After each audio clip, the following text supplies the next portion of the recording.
meus amigos, minhas amigas, meus irmãos. Meu nome é Fernanda, faço parte do grupo do NEP Eurípides Barçanufo, da cidade de Campinas.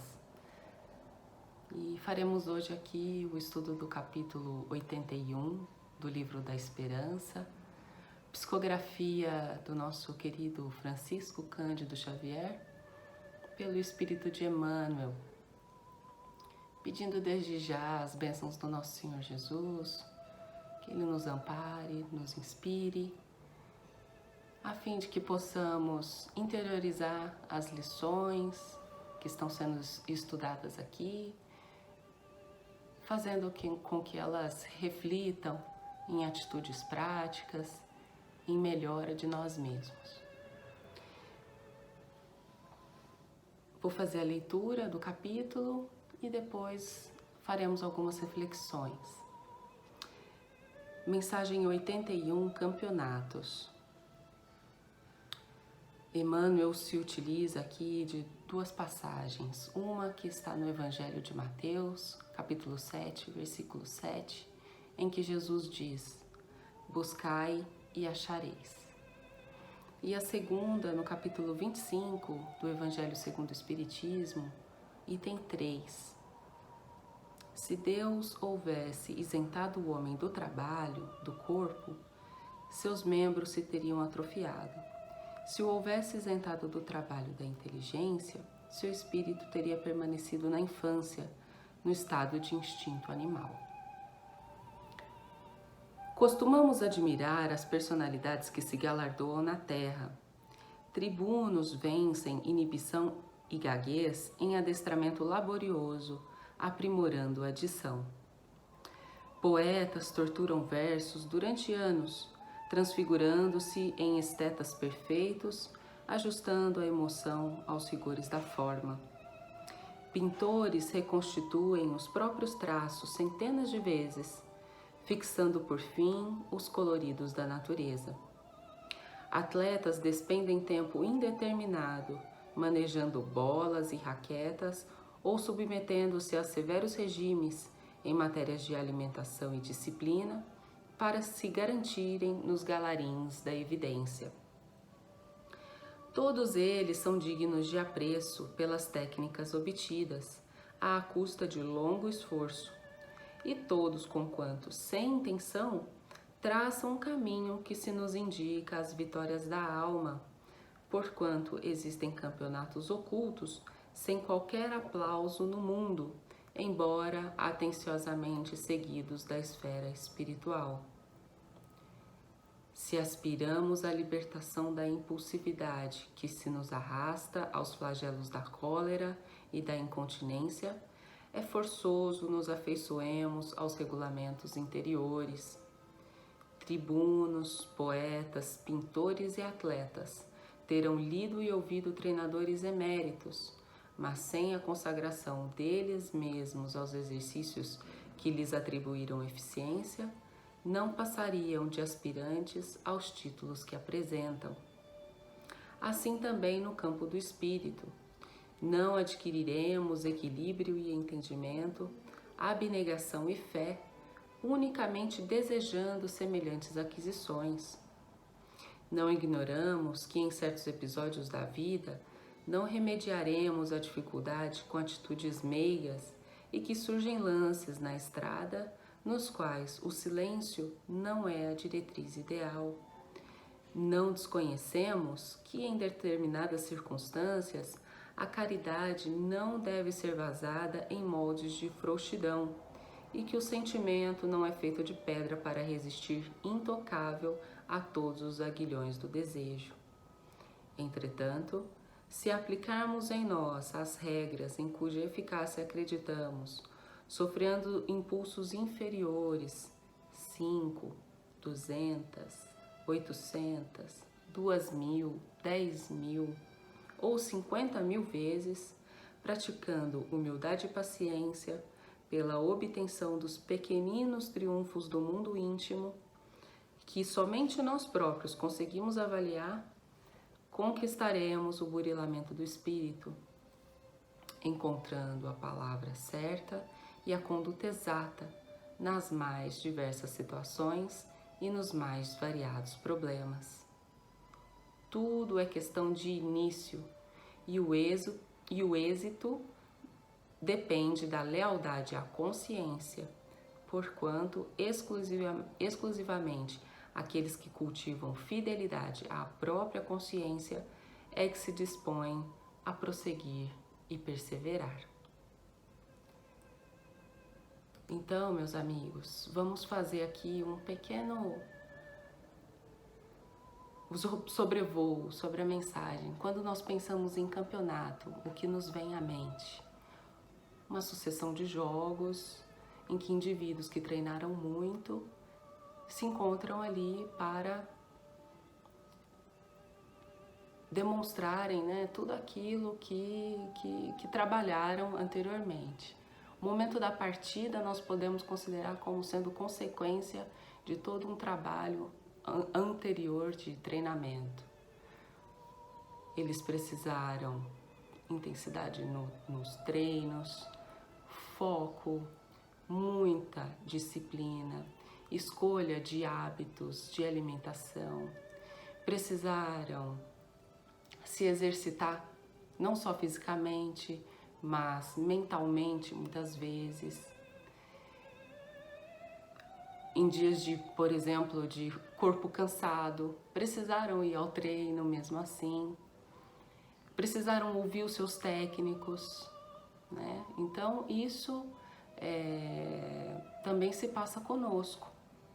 Quando precisamos ir ao nosso trabalho, independentemente das circunstâncias que nos encontramos, quando precisamos cumprir com uma série de rotinas em nossas vidas, dentro das nossas famílias, dos círculos em que estamos. E aí, então nós vamos avaliar o que Kardec nos traz no Evangelho segundo o Espiritismo, nesse capítulo em que Emmanuel cita Buscai e achareis, capítulo 25, cujo o item 3 está: ajuda-te a ti mesmo que o céu te ajudará. Do ponto de vista terreno, a máxima buscai e achareis é análoga a esta outra: ajuda-te a ti mesmo que o céu te ajudará. É o princípio da lei do trabalho. Deus outorgou ao homem a mais do que outorgou ao animal, o desejo incessante do melhor. E é esse desejo que o impele à pesquisa dos meios de melhorar a sua posição e que o leva às descobertas, às invenções, ao aperfeiçoamento da ciência. Pelas suas pesquisas, inteligência se lhe engrandece, o moral se lhe depura. As necessidades do corpo sucedem às do espírito. Depois do alimento material, precisa ele do alimento espiritual. Se Deus houvesse isentado do trabalho do corpo, o homem,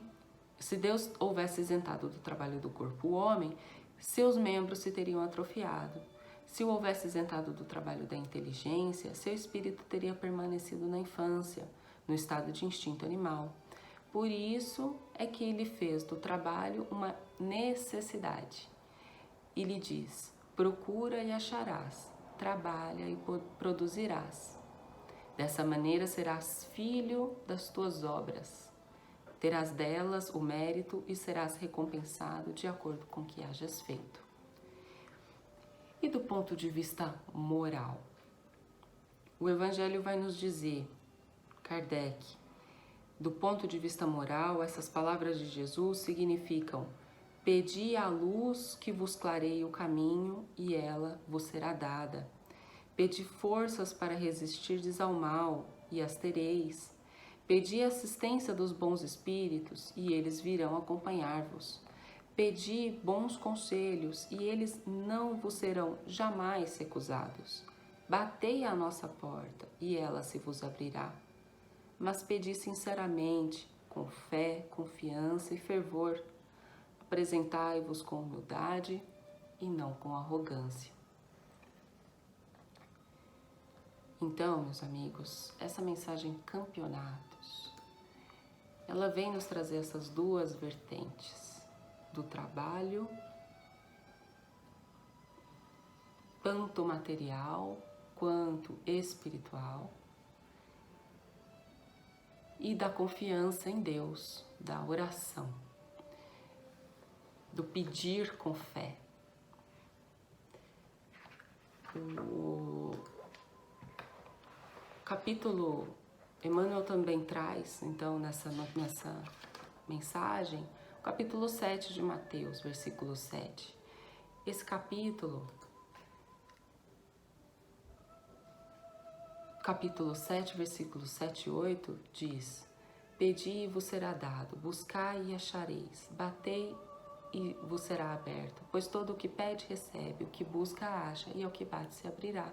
Esse capítulo faz parte do Sermão do Monte, que é um sermão de exortações, de consolações e esperanças. Com essas palavras, Jesus exorta-nos à oração e à confiança, na certeza de que Deus não deixará jamais de atender às nossas necessidades, sejam elas, então, materiais ou espirituais, mas desde que façamos a nossa parte. Muitos supõem que, sendo Deus onisciente, sabe perfeitamente do que carecemos e tudo fará por nós sem que precisemos pedir-lhe nada. Devemos entender que a razão de pedir não é informar a Deus ou lembrá-lo de algo, pois realmente Deus sabe de tudo a nosso respeito. Com o pedir, demonstramos humildade, fé, paciência e resignação. Não basta, porém, pedir, é preciso, em complemento, procurar e bater, isto é preciso trabalho persistente até atingirmos o objetivo. Se buscamos conquistar uma situação mais confortável ou desejamos vencer inferioridades, sejam elas morais ou espirituais, os esforços próprios são extremamente necessários. Há ainda aqueles que nada pedem, que se julgam autossuficientes, que confiam em si mesmos, julgam que podem conseguir tudo só com o recurso da própria inteligência e do próprio esforço, fazendo com que eles fiquem entregues às próprias forças mesmo. E quando as quedas e as frustrações aparecem, abatem-lhes o orgulho e aí eles reconhecem que têm forças limitadas e aí se voltam novamente ao alto. Portanto, meus irmãos, não sejamos nem como os que se mantêm apáticos, inertes, esperando que Deus preveja e proveja tudo, e nem dos arrogantes, presunçosos, que acreditam que podem prescindir do auxílio divino. Oremos confiantes e trabalhemos perseverantes, pois assim acharemos quem nos estenda as mãos amigas e todas as portas abrir-se-nos-ão, pois não há obstáculos que não sejam removidos ante o empenho de uma vontade inquebrantável, aliada a uma fé viva e operante. No livro Nosso Lar, André Luiz está conversando com Lísias, o livro Nosso Lar também de psicografia do nosso querido Chico. E André Luiz conversando com Lísias, ele pergunta sobre a sua mãe, aonde ela estaria, se ele poderia vê-la. E aí Lísias responde que ela não vive em nosso lar, que ela está em esferas mais altas. E André fica muito desapontado. E Lísias, vendo esse desapontamento, acrescentou: quando alguém deseja, ela virá vê-lo, por certo, antes mesmo do que pensamos. Quando alguém deseja algo ardentemente, já se encontra a caminho da realização. Tem você nesse particular a lição do próprio caso. Anos a fio rolou como pluma, albergando o medo, as tristezas e desilusões. Mas quando mentalizou firmemente a necessidade de receber o auxílio divino, dilatou o padrão vibratório da mente e alcançou a visão de socorro, a visão e o socorro. Quando ele estava lá no umbral, e aí quando ele fez aquela oração com fé, ele obteve socorro. Então, Lísias está relembrando que ele já passou por essa situação. E aí André responde: desejarei então com todas as minhas forças que ela virá, ela virá. E aí Lísias traz a lição excepcional. Convém não esquecer, contudo, que a realização nobre exige 3 requisitos fundamentais. Primeiro, desejar. Segundo, saber desejar. E terceiro, merecer. Ou, por outros termos, vontade ativa, trabalho persistente e merecimento justo. Vontade ativa, trabalho persistente, merecimento justo. É isso que Emmanuel está nos trazendo nessa lição Campeonatos.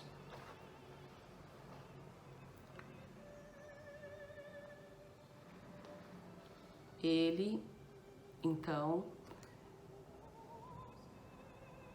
nos diz que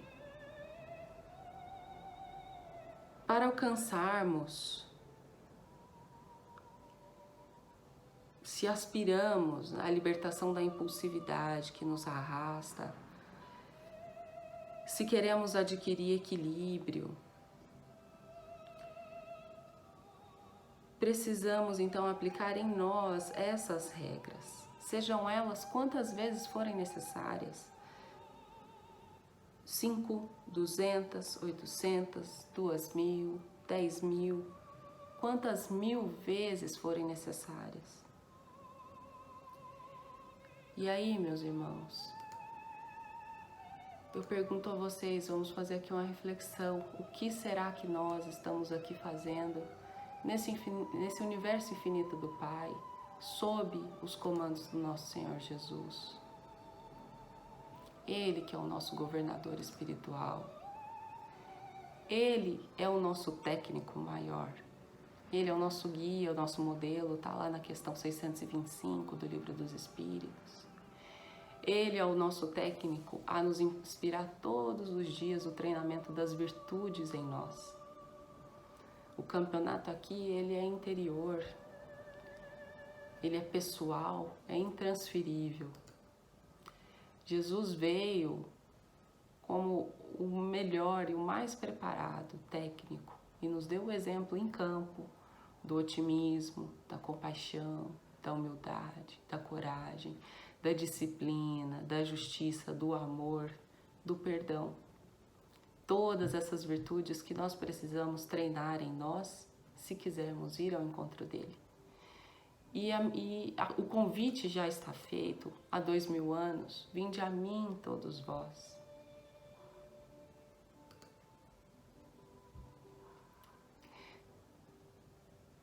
A bola, meus irmãos, está no nosso campo. É a nossa vez. Estamos aqui nessas reflexões, fazendo o nosso treinamento para que nos momentos oportunos, nos momentos de desafios, a gente possa relembrar dessas palavras, a gente possa relembrar desses conselhos de Emmanuel, possamos sofrear os nossos impulsos interiores, relembrando que nada vem sem o nosso esforço, que precisamos trabalhar intensamente e precisamos confiar, além de tudo. Desejar, saber desejar, merecimento, são os 3 passos. Não tem como cortar caminho outras palavras, vontade ativa. Escolhe aquilo. O atleta, para chegar na posição que ele chegou, ele escolheu ser um atleta de alto desempenho. Ele estabeleceu os critérios para aquele desejo, porque a vontade, ela estabelece, ela cria direcionamento para o desejo. O segundo passo, trabalho persistente. Jesus nos deu exemplo de trabalho físico, trabalho moral, espiritual. Temos que trabalhar para colher então o merecimento justo, para bater na porta. Essa porta aqui está bem à nossa frente. Ela nos comunica a passagens maiores.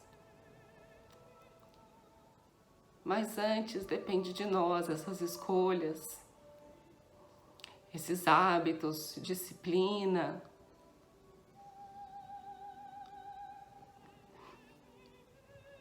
E para encerrarmos aqui, vou ler uma última passagem, uma última mensagem que eu achei muito bonita, do livro Busca e Acharás, intitulado pelo espírito de André Luiz também, cujo título é Vitória. Se estamos aqui em campeonato, né? O que é necessário para a nossa vitória? Esses 3 passos. E o André também nos traz aqui outras reflexões nesse sentido. Não adianta vencer sem melhorar-nos. O lugar em que você vive é o seu campo de ação. Os inimigos a vencer estão em nós mesmos. Os outros são sempre o público que nos segue.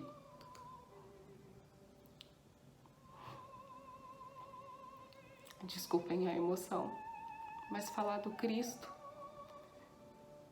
é sempre emocionante, não é mesmo?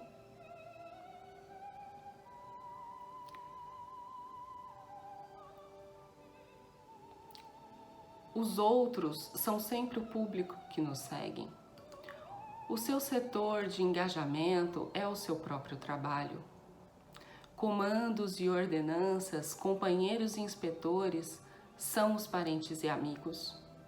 As suas armas eficientes e das mais importantes são o amor e a humildade, o conhecimento e a paciência. Ordens a observar, trabalhar e servir. Programa diário. Amar o próximo como a si mesmo.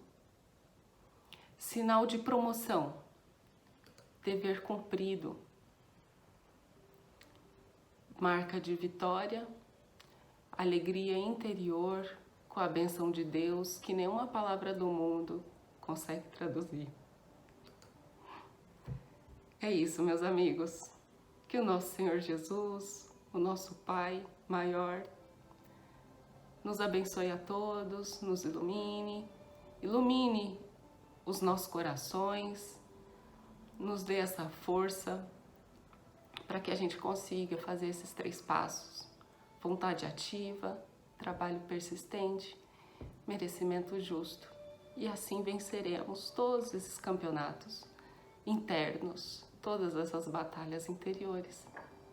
Fiquem com Deus. Um grande abraço.